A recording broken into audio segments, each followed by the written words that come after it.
Welcome to Module 5 of our self-paced Canvas course. Previously, we've talked about Canvas courses in general. We've also discussed using pages to deliver content to your students, and we also have learned about assignments and how assignments can help the teacher to assess student understanding by collecting student work digitally. Finally, in this module, we were going to talk about two different ways that teachers can assess students, and that comes with Canvas quizzes and Canvas discussions.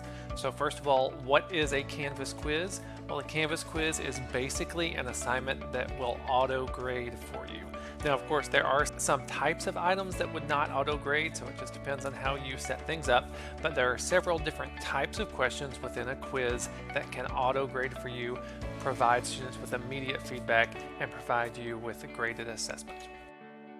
Of course, multiple choice is your best friend when it comes to auto-grading, but there are 13 different types of questions, and most of those will be auto-graded by Canvas. So it won't just be an endless Scantron sheet of multiple choice questions for your students. You can design all sorts of types of questions for them to interact with. And it's very important to think about the idea of a quiz with your teacher hat on. It doesn't have to be a 100-question multiple choice final. It could be, but also you could use Canvas quizzes for much smaller and much more formative learning checks. And so perhaps you have a 3-question quiz every day to start your class to gauge your student understanding.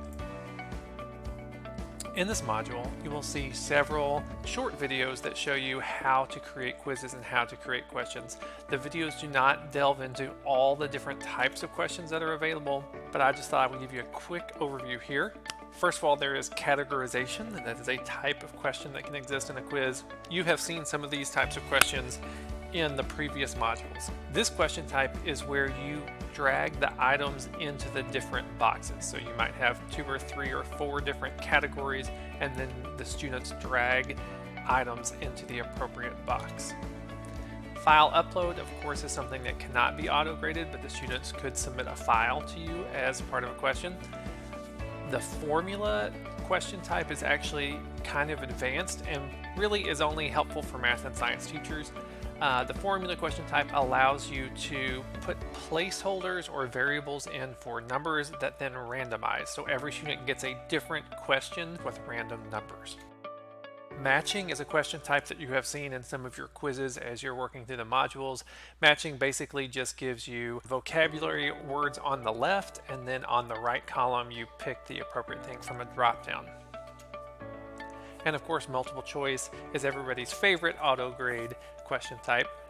There is an ordering question type where it is also drag and drop, and the students would need to drag things into the appropriate order, first, second, third, fourth, etc. You can also have an essay question. The only problem with an essay question is that you would have to grade that manually. Fill in the blank questions are customizable by the teacher, and the students would have a drop down to fill in those blanks. Hotspot is a really interesting type of question, and you have seen a lot of these as you work through the modules. Hotspot is that type of question where there's an image and you click in an appropriate region. If you click on the right spot, then you get it correct. Multiple answer is exactly the same as multiple choice, except for there are check boxes instead of radio boxes, so you can pick all of the correct answers and not just one correct answer. Of course, there's also a true-false, and then the most advanced question type is referred to as stimulus, and stimulus is kind of free form. You get to build a split screen question, and you can put whatever item you want to on the left and then combine that with whatever type of question you want on the right. And so basically you're having the students look at a document or read an article or look at an image on the left, and that is the stimulus for their question on the right. I also think it is important to look at all the settings and options for Canvas quizzes, and I would encourage you to kind of rethink quizzes. Again, quizzes don't always have to be huge summative tests. So you might think small, keep your quizzes short, or use them as short formative learning checks in addition to large summative tests. You can incorporate some mastery learning if you use the settings correctly. So for example, here on the right, I love the fact that I can give students multiple attempts at the quiz, so that puts it back into their hands. In this example, they can take this quiz unlimited amount of times and the score that counts is the highest. So if they took it in class and don't like it, or they don't like their grade, they could go home and retake it, and that is fine. Of course, this is a very formative type of learning check and not their final exam for the course. Also, I love that I can change what students will see as their feedback. So I love that a self-graded quiz gives them immediate feedback, but as far as differentiation and remediation goes, you can kind of achieve a little aspect of that with this type of quiz setup where the students can retake it, and then here what I have on the bottom, this setting says they can see what they missed, but they don't get the right answer. So they know maybe this is a question I didn't understand, but they still don't know the right answer when they take it again. So they still have to work and study and learn that concept. Of course, it is auto grade, so the students keep getting immediate feedback, and I love that when you say keep the highest grade, that highest grade that they score goes into the grade book for you automatically. So it basically allows a lot of differentiation and remediation, mastery learning with very little effort on the teacher part because it puts it in the student's hands. Also, there are discussions.